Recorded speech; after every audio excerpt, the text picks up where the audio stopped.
Isaiah Likely made some bold and spicy statements on the Kay Adams show. We talk about what he had to say, what it means for the Ravens, and a lot more coming up next year on this episode of Locked On Ravens.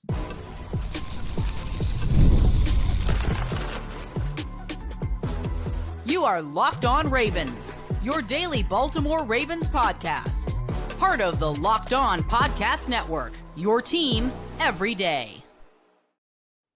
Welcome into another edition of Locked On Ravens, or daily Baltimore Ravens podcast. I'm your host, Kevin Ostreicher of Ravens Wire, here with you on the Locked On Podcast Network, your team every day. Thank you so much for being here today, as always, and making Locked On Ravens your first listen each and every day. We're free and available on all podcasting platforms. That includes in video form on YouTube, where you can like the video, subscribe to the channel, turn notifications on. Also in audio form, where you can subscribe over there too, follow along. 5 days a week of daily Ravens content plus bonus content Monday through Friday, so you're not missing out on any show, whether you watch in video form or listen in audio form. So it's Pro Bowl Friday today, and gearing up for the schedule release coming up now on Thursday. So we're about a week away from that. But here to talk with me about Isaiah Likely and some bold and spicy comments he had on the Kay Adams show. We got schedule preferences, rookie talk. It's Rocco DiSangro of Fox 45 in the Ryan Ripken show. Rocco, some Ravens news kind of leaking out here and there, but of course it's the offseason. So with the draft now passed, we're looking to latch on to anything that we can call some sort of news, which there's still quality headlines to talk about. But I think the next big event, and the NFL makes it an event now, is that schedule release. Yeah, feel how you want about it. It could be like, a holiday for you. It could be like, all right, they drag it out too long. But I think it is exciting for the flock. I think it's exciting for the rest of the NFL to finally see not only who their teams will be playing, because we know that the opponents, but when those games will be happening week in and week out, and how it's going to all pan out. So looking forward to seeing what the Ravens schedule looks like for sure, man. Yeah, and we're going to talk about that in the second part of the show. We'll get into their opponents. We already know the opponents, obviously. It's just a matter of when they'll play on that schedule. But I want to first start off here, Rocco, because Isaiah Likely went on the Kay Adams show. It was a great interview, a lot of points brought up. But he had some very bold and spicy things to say, and I loved it, personally. He had stuff to say about himself, the team, his teammates. But the one that's gotten everybody talking, and we'll kind of get into this conversation a little bit, just you and I, after we talk about Isaiah talking about it, but is the Lamar Jackson weight situation, where he went on Complex. And we saw this even before the Complex interview. He walked into the castle, and he was looking a little skinnier than we had seen him over the past couple of years. On the Complex interview, said he was 230 in 2022, 215 last year, and now he's down to about 205. So Kay Adams asked him, he said, what's up with this skinny Lamar? And Isaiah Likely said, if y'all thought L was fast before, and he also said about what's going on with Lamar and how it could look for him next year.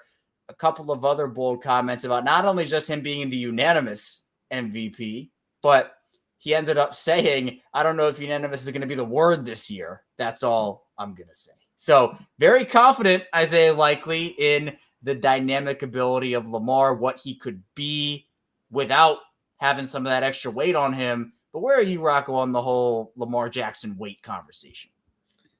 I kind of like it right now. Listen, Lamar's got a plan. He wants to slim down a little bit. Not that he was like super bulky before, but it seems like he's trying to get down to the weight he was at when the Heisman. I mean, it's right around that 205 mark. Maybe he was a little thinner, but I think he was right in that ballpark right there. You saw how quick he was in college, man, and how quick he's been in the NFL over the years. I mean, if Lamar feels like he can get faster from this, or, it's going to benefit his game in any way, shape, or form, by all means, slim on down, get to 205 like he's at. And it'll be interesting to see what that looks like this season, because you have Lamar Jackson, who Isaiah Likely kind of not referred to as rail thin, but we're thinking that in our minds, like that is what Lamar Jackson is going to look like out there. And then you have this monster in Derrick Henry that's going to be standing next to him that is like now going to be two of Lamar Jacksons or three of Lamar Jacksons. So you truly have that 1-2 punch of thunder and lightning, where it's Lamar's lightning fast, he's moving, he's grooving, And then you have the boom and Derrick Henry in the backfield that's going to punch you in the mouth and make you pay each and every time he carries the ball. So I like it. I do too. And I've seen on social media, oh, what about the durability of the extra weight? And I'm like, well, he got injured in 2022 at 230. Like, injuries happen all the time. So it's not like him losing weight or gaining weight is going to guarantee he doesn't get injured. Obviously, there is going to be that durability. It happens. Guys get injured all the time. So I'm not going to sit here and say, oh, if he gains weight, he's less likely to get injured, because we did see him get injured at that big weight. But I'm cool with it. And plus, I go back, Rocco, to last season when he was playing at 215, was an MVP. But there are two plays that stick out to me. And I've said this all week. I even said it last night on the Ryan Ripken show. It was the AFC Championship, that play where he caught his own pass. And really a shoestring tackle. The play in itself was incredible, but it was a shoestring tackle from Drew Tranquill. But we're saying, well, what if he was 205 on that play instead of 215? Could he have gotten away and scored on that touchdown? But the one that always I go back to is the 4th and inches play where he beat everybody. It was that QB sneak. And usually we just see him go up the sideline and beat the last defender. But instead, I don't think he felt confident that he was going to be able to beat. I think it was a Jarius Sneed. And he stopped and like back juked him and tried to back juke him. And that's not like, you think of Lamar, you don't think of him stopping and trying to like do all you just think of him, boom, down the sideline, touchdown. So I think the weight thing, it's a huge topic of conversation, but it'll be good for him in the long run, I feel like. But Isaiah Likely, Rocco, also talked about Odell Beckham Jr., said that he was a great veteran presence, inspires a locker room, has been there. I mean, look, he was thrown into the limelight in New York, and Likely talked about how those experiences, especially when it helps not only his veteran teammates just being in the limelight, which veterans are more accustomed to it, obviously, but the younger guys, it's a huge thing. So obviously Odell Beckham Jr. signs with the Dolphins. How do you look back on Odell's tenure in Baltimore? I know the money, the $15 million with up to 18, not necessarily production matches that contract on the field when you think about it, but it was a move that showed Lamar Jackson, the Ravens had his interests in mind. He gave them a lot off the field, and it seemed like he had a huge impact on that Ravens locker room. I think that's exactly what you got from Odell Beckham Jr. You didn't get the production at all necessarily that you were going to expect to pay a guy, $18 million. You didn't get that, plain and simple. But he did make his mark on the field in certain ways. He stepped up in certain big moments. And while it was an underperform on the field, considering the large contract he got, off the field, he did make an impact on teammates, on Zay Flowers, on Isaiah Likely, on other guys, on guys on the defensive side of the ball. You have an Odell Beckham Jr. coming in. A lot of these guys, they grew up watching him. They saw that one-handed catch. A lot of these receivers are like, I want to be like Odell Beckham Jr. when I get to the league and make those crazy plays like he did. And you know what? I think it was, we're going to look back at that signing and fans might say, okay, what was the point of it? For the locker room, I think it really benefited the Ravens. And you need that. It's not only the product you put out there on the field, it is the team chemistry that builds that championship-like mentality going forward for a lot of these guys. And Odell Beckham Jr., he won a Super Bowl. He knows what it takes to get there. Unfortunately, he got injured in that game, but up until that point, I mean, he was having a pretty dang good game with the Rams. So, bringing in a guy like that, it's more than just the product he puts out on the field. And I get it. It's what if Odell Beckham Jr. would have done more? What if he would have performed up to the standards we would have, and I'm talking about you guys, Ravens flock, would have wanted him to perform to out there on the field in his 1 year here. You know what? It is what it is. It happened, and Odell Beckham Jr. has moved on. The Ravens have moved on, and they're looking ahead to 2024. It's on to the schedule release and on to the 2024 season, and hopefully the Ravens can, take it a step further, take it 2 steps further in 2024 and go the distance like this fan base so badly wants them to do this year. And you mentioned going the distance. Isaiah Likely was asked about all the offensive weapons that Baltimore has between him and Mark Andrews. They had Derrick Henry, obviously, Zay Flowers, Rashad Bateman, and, Lamar's in that category too. But Isaiah said it's electric. You have to worry about anybody at any point in time in the offense going the distance. So there you go. Mm-hmm. You and Isaiah Likely on the same wavelength with using the phrase going the distance. Yeah. But it's crazy because the Ravens offense, we've seen it be so explosive, especially in the Lamar Jackson era. That's been kind of the MO whenever Lamar's on the field. Any offensive explosion can happen at any given time. We saw them, obviously, 2019 put up 40 burger after 40 burger, throw some 50s in there. Last year, during his other MVP season, 38 points here, 35 points here, beating all these teams down. With the Ravens adding Derrick Henry to this offense, we've talked about it a lot, Rocco, but with Isaiah Likely saying you got to worry about everybody, can defenses worry about Lamar Jackson and Derrick Henry and Zay Flowers and Mark Andrews and Isaiah Likely and all those other guys? I mean, how difficult is it going to be for these defenses?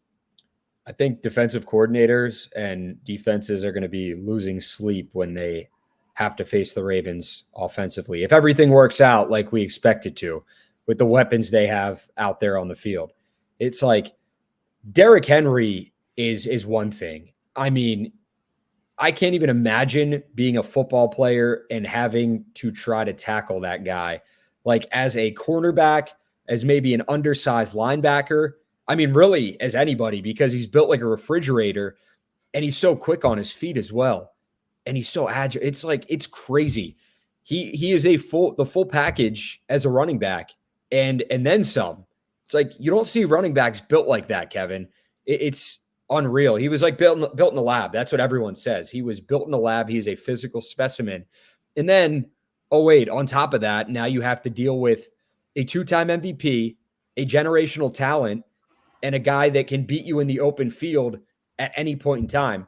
Like, Lamar's not necessarily going to run you over. We've seen him stiff arm some guys and do it successfully. Some corners out there on the edge. But Lamar, it's like, it takes me back to the he is Houdini. Like, being able to do that, spin out of tackles, juke defenders out of their shoes. That's a Lamar Jackson you're going to have to deal with.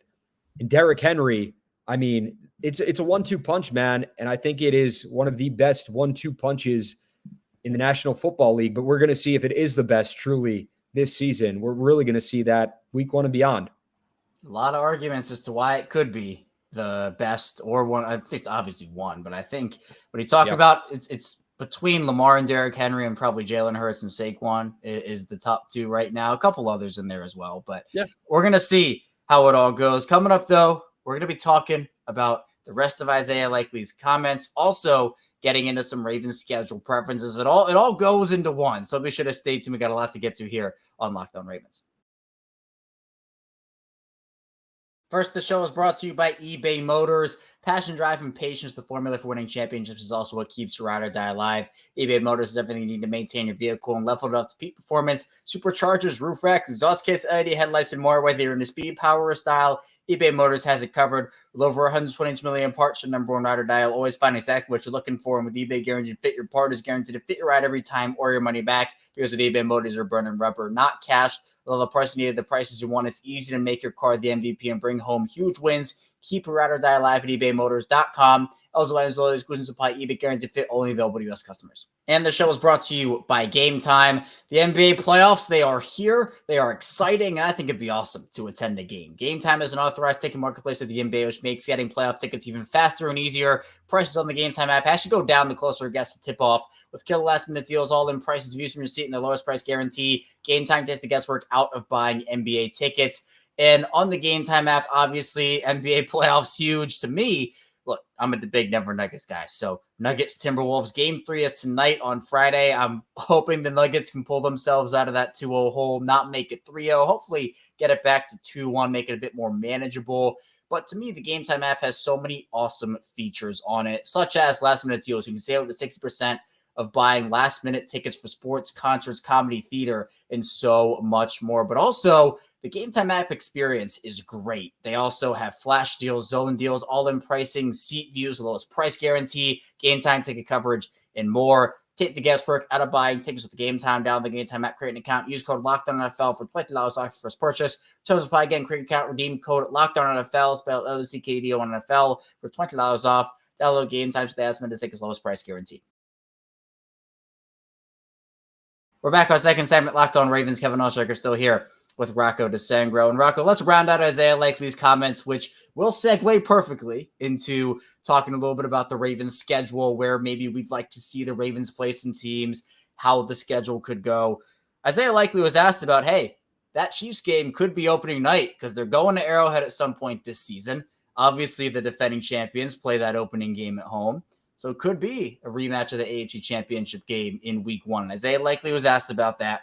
And he said, quote, wherever they match up on that schedule, we're going to be there. Last time they had us as underdogs, we were playing San Fran, and you see what happened. We're going to come 10 toes, ready for everything.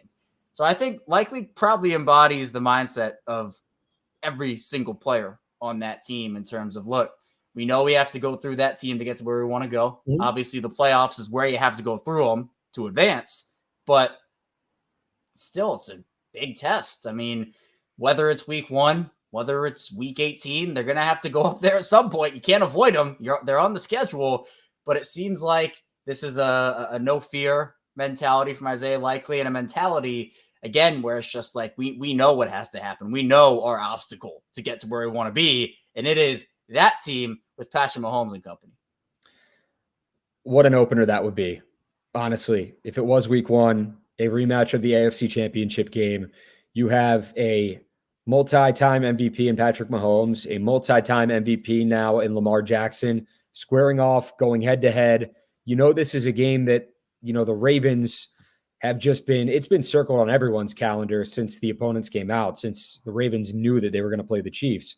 And it's like, damn, this is the next chance the Ravens have at the team that ruined and ended their season. And now people are saying, oh, the Ravens ruined their own season, which I would agree with you as well. They did. Should have ran the ball more, is what it is. Water under the bridge. Not really, but people are going to harp on that until game 1 of the next season, that season opener. So honestly, Kevin, I would love to see it in the opener. I would love for the Ravens to be able to just get it out of the way, done and over with. You see them, you match up with them, and then you focus on, okay, if we see them in the playoffs again, great. But I feel like for football players, I mean, they're you know, everyone can say they treat it one day at a time, one game at a time. They have to in the preparation. But if that game's like week 4, do you think that that's not going to be on the mind of some players seeing that? Like, okay, we got the Chiefs week 4. Like, we play them this week. Rather than just getting it out of the way right off the bat, they play them week 1. It's done and over with, and you can focus on the rest of the schedule you have. Divisional opponents, non-divisional opponents, whatnot, and kind of go from there. What are kind of your thoughts on that whole thing? No, I mean, I'm with you. Like, honestly, go get them in week 1. Like, to me, you get what hopefully, I mean, obviously injuries happen in training camp and the preseason for every team, but I think that you have always seen like Steelers week in Baltimore. Like, that's always been a thing. I'm not saying this rivalry is up to like peak Ravens Steelers rivalry. That's one of the best rivalries in NFL history.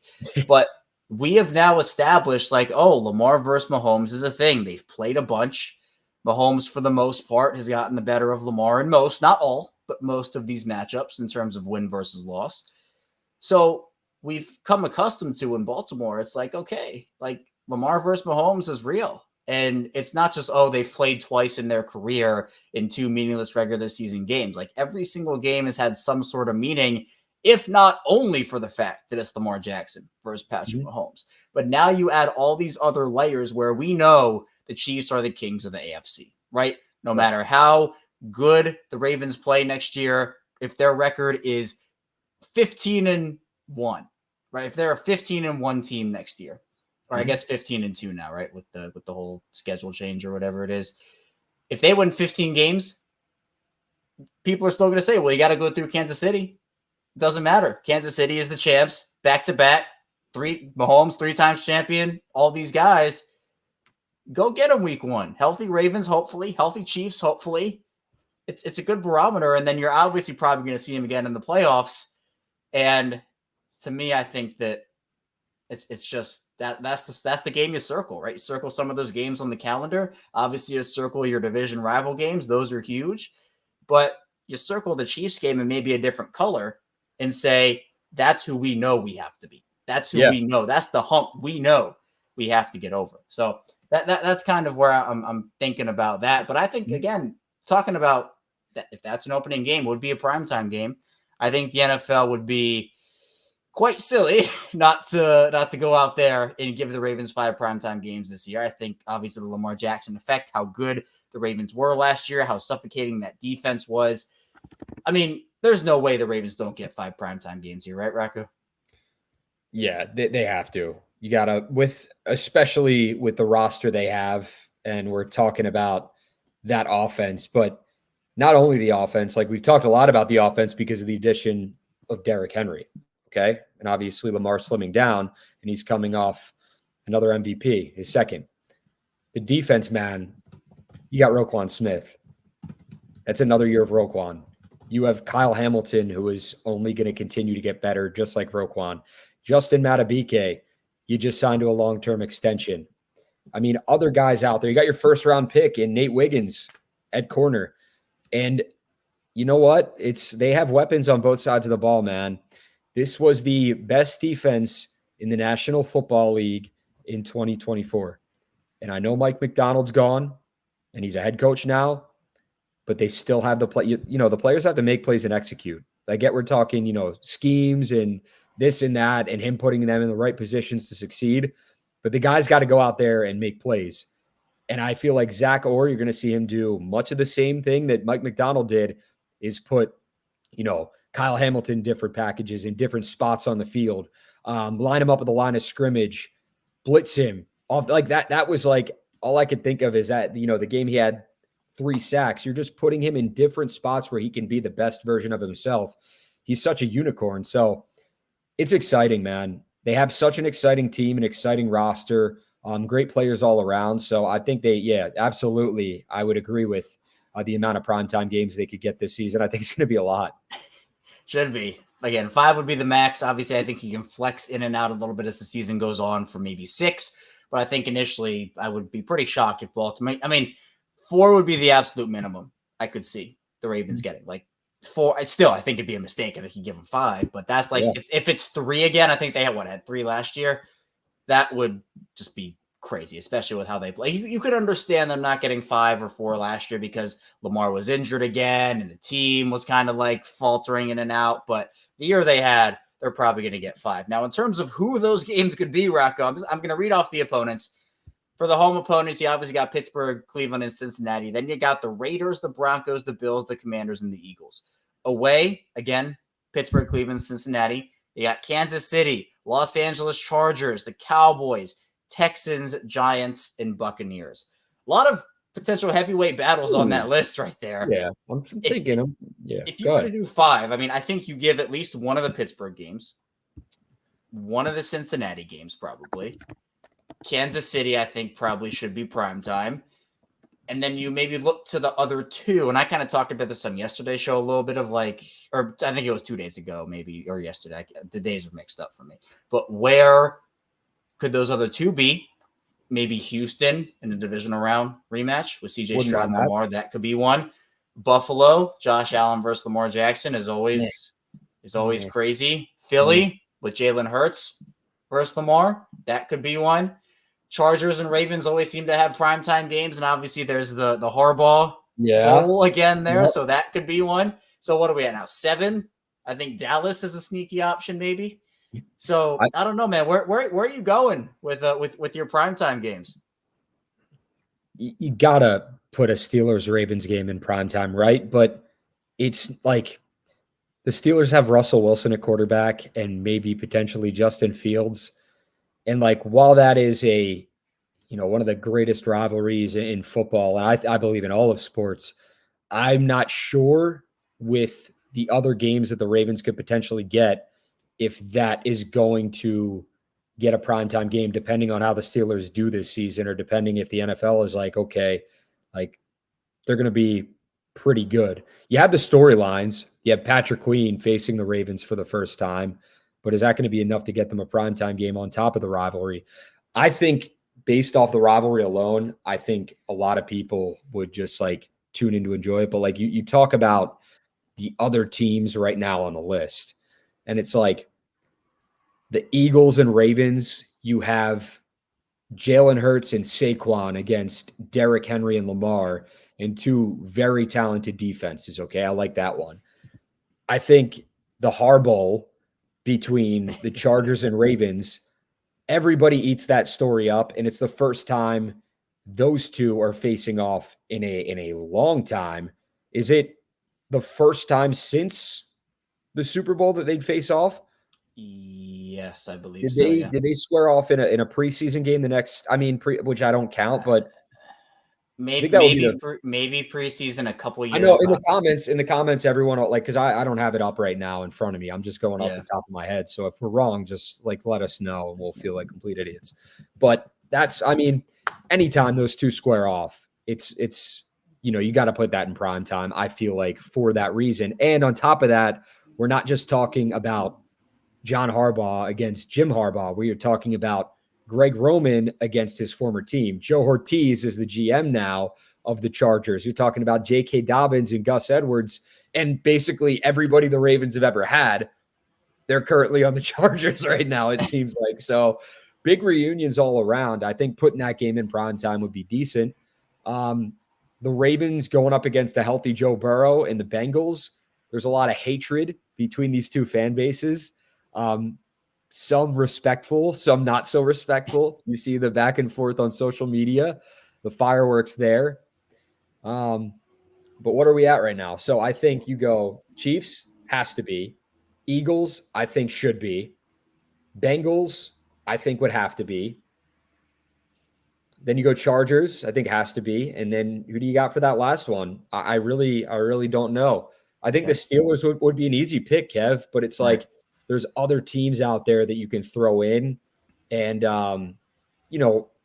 fans on that Sunday night slot, or if you're talking about a night game, they want to see the best game and the best matchup humanly possible. So make that happen. Fans will be happy.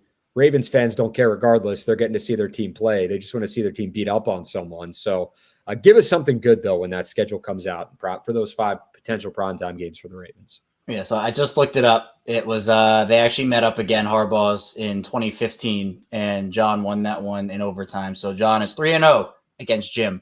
Yeah, I wasn't sure if it was a preseason game or regular season. No, it was regular season 2015, so it was a bad year for Baltimore. But still, it's going to be crazy. The Ravens have a lot of good games on their schedule. I think the NFL should do their best to maximize those. But coming up in the final part of the show, we'll talk a little bit about the rookie class, also dive a little bit more into what Eric DeCosta had to say on his interview with the Ryan Ripken show, because there is plenty of juicy content on that stage, and we got a lot to get to here on Locked On Ravens. First, the show is sponsored by BetterHelp, and this next segment is brought to us by our sponsor, BetterHelp. Sometimes we all need the opportunity to get something off our chest, big or small. Certain things can really start to get to you. It's important to let that out, especially to someone who's unbiased on your life. So today I want to say how I really feel about something. I might even be thinking the same thing this week. And for me, again, Chiefs, Ravens, it's going to happen. The Ravens go into Arrowhead at some point this season. I say, why not? Bring them on week 1 for Baltimore. Primetime game, AFC Championship rematch. Hopefully a healthy Ravens team. Hopefully a healthy Chiefs team. Battling it out. The Ravens have to go through Kansas City to get to where they want to go. They have to get over that hump. So to me, I think Chiefs, Ravens, I'm not running from that. If I'm Baltimore, I'm embracing it personally. Therapy can be different for everyone. Most of us have bigger problems on our favorite sports team, and it's important to get things off your chest every once in a while. If you're thinking of starting therapy, give BetterHelp a try. It's entirely online, designed to be flexible and suited to your schedule. Visit BetterHelp.com/lockedon to get 10% off your first month. That's BetterHelp, HELP.com/lockedon. We're back. Our final segment, Locked On Ravens. Kevin Oestreicher and Rocco DiSangro still talking with you here on this Purple Friday. Again, really appreciate everybody for tuning in today, making Locked On Ravens your first listen each and every day. Be sure to subscribe in video form and in audio form. Really appreciate the communities we've built up here. It's been a really awesome journey. Looking forward to continuing it over here on Locked On Ravens. But, Rocco, with this rookie class, rookie minicamp finished up last weekend. It'll be a week since then. A couple injuries came out of that. Adisa Isaac, Bo Braid, Rasheen Ali had a Senior Bowl injury, so that wasn't anything new. But now that we're about 2 weeks out from that draft, how are you feeling about the class? I don't know, Kev. I'm just like, I really don't. It's I'm glad that they were able to address needs and double up on certain needs as well, especially like you're looking at corner. And then I mean that is really the only position they doubled up on in the draft. You can say O-line, but they were different. You took a center and you took a tackle, and that center you're hoping can potentially be a swing guy or play some guard. So I really don't know right now. I think there are certain guys in the draft I like, but I'm not sure if it's a home run draft, obviously, until we see these guys out there on the field and see, it's so hard to predict, man. It is. But what I do like is how confident they are in the pick of Nate Wiggins. And, you're going to say to me or comment like, what are they going to say? Like, this guy stinks. It's like, no, this is a guy that, we truly believe was on towards the top of the Ravens list, and he ended up falling. I don't think Eric DeCosta is telling a single lie about that. I think they valued Nate Wiggins a lot. They truly felt like he was the best cover corner in the draft. They saw the playmaking ability, his ability to chase down guys in the open field, make the big plays, force the fumbles. His speed as well was a big thing. But the knock on Wiggins is that, okay, he's a bit undersized, but he was on a college program going up against college wide receivers. Now he's in an NFL program going up against NFL wide receivers. Eric DeCosta expects this guy to be able to match up with the best of the best receiver-wise from the opposition.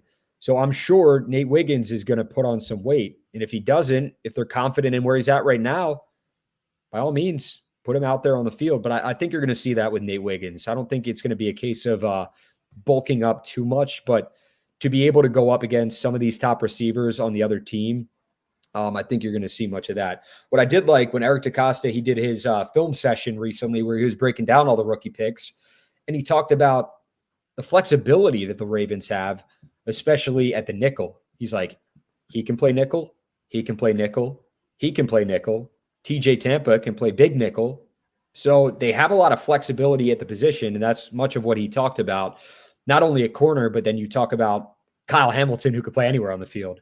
So it's like, I really do like that. I like that they doubled up at corner. I'm really high on both of the guys that they took in TJ Tampa and Nate Wiggins. I think they're going to be a nice 1-2 punch and a nice, solid young rookie duo here in Baltimore, because it's not about necessarily, where the Ravens got them. It was where these guys were rated and projected. And I know that doesn't always pan out.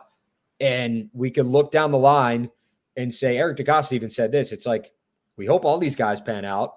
Some of them may not, and some of them may be better than we expected. It's just how this whole thing works. But hopefully with those two guys especially, I hope the Ravens have 2 home run hitters at the cornerback position. And when it's all said and done, we're singing their praises for years to come.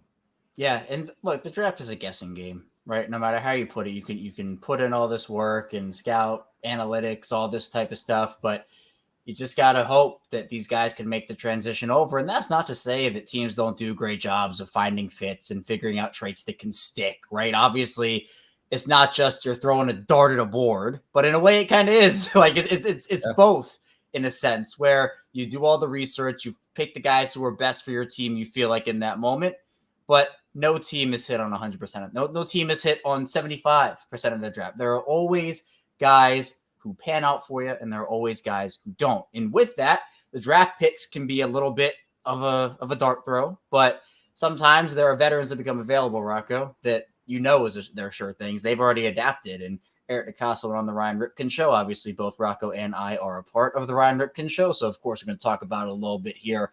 And again, great job by everybody, by Ryan, asking great questions, everybody for setting up and being a part of that whole thing.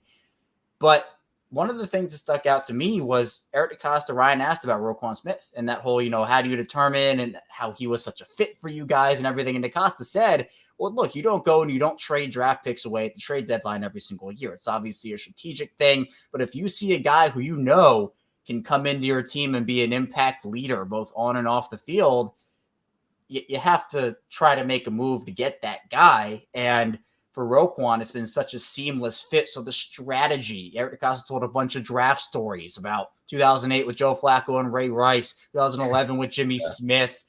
Also talking about, there are a few others in there. I can't even think. There are so many. But the strategy that DeCosta and this Ravens organization has, it's paid off for him in more ways than one consistently, because it seems like, again, while the draft is a dart throw, a guessing game in ways, they've kind of mastered it in a way, a couple of ways here.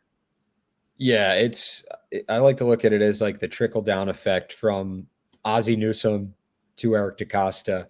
And Eric DeCosta was with Ozzie all the way, and he learned so much. And now Eric DeCosta, he's looking to bring a little bit of his own flair to the table. And I like that a lot. And this is a guy that, this fan base majority, I can't speak for everyone, but I feel like the majority of this fan base, they do truly trust Eric DeCosta. It's like an EDC we trust. I feel like that's the vibe. When you're talking with fans or you're seeing the reaction on social media, people, most of them love Eric DeCosta and the moves he's been able to make. They can say what they want about the drafts in certain years, and people have voiced their opinions, but then you look at certain picks, certain guys that he's taken over the years, certain players that he's gotten at spots where they couldn't even have imagined those players falling to them at those positions. Then a lot of them have panned out. Now, obviously, some of them haven't. You talked about it, Kevin, the 75%, the 50% factor in drafting guys and trying to get the best fit and hoping these guys pan out. Not everyone is going to pan out, but the hope is that with this draft, these guys certainly will. With Eric DeCosta, it's been great to see, man, to get Kyle Hamilton at 14, to get him there and looking and saying, okay, Ravens fans and people thought that Kyle Hamilton was the steal of the draft at that point in time. And you're looking at it now and you're like, damn, Kyle Hamilton was the steal of that draft. He's fantastic.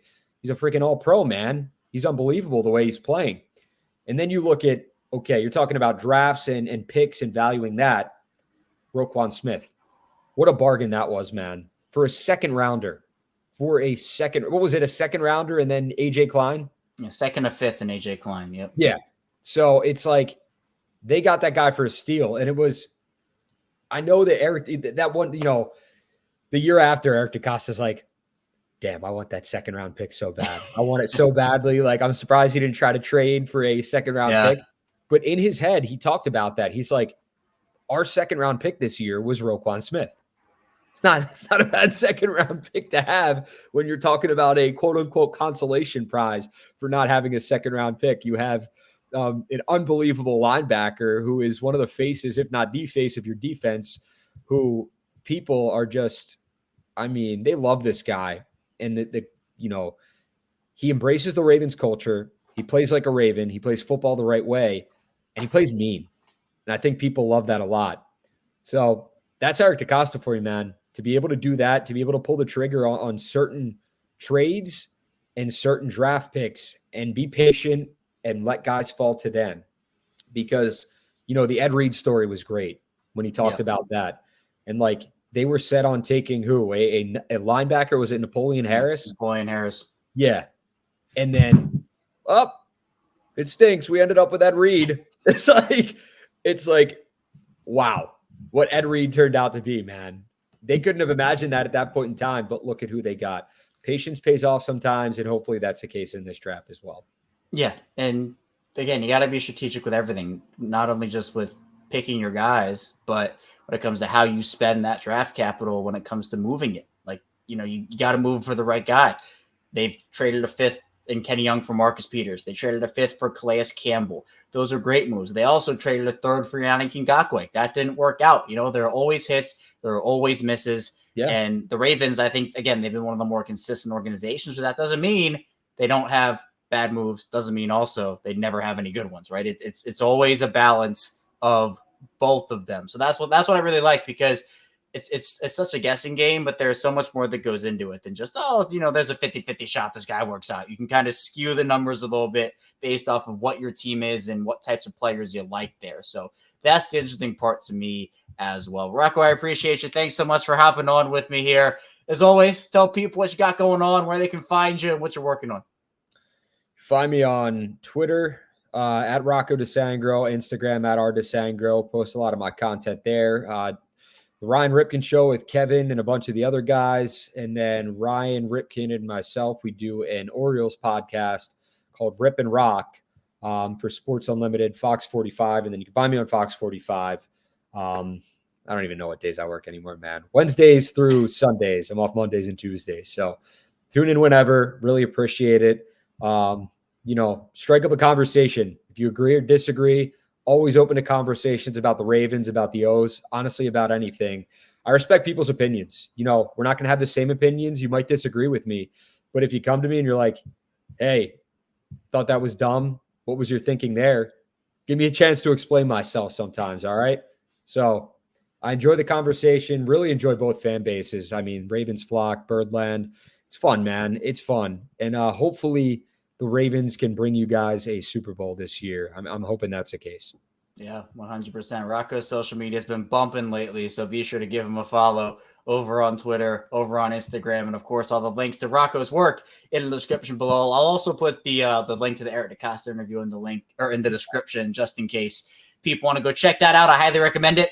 Really, really great job. Well done by everybody on the team there. So gotta plug it, just like we plug Locked On Ravens, and it's been awesome working, obviously, doing this show, and also working with the Ryan Ripken Show too. But Rocco, I appreciate you. Thanks so much. And thank you for listening to Locked On Ravens. Be sure to, again, subscribe to the channel, follow along in video form and audio form. We're 5 days a week Ravens content, even in the offseason, even the lull periods. But we're going to have a schedule release live coming on Thursday. That'll be exciting. Coming up, we'll be taking a 2-day break, but back on Monday with more Ravens content. Stay tuned. We'll see you right back here on Monday on Locked On Ravens.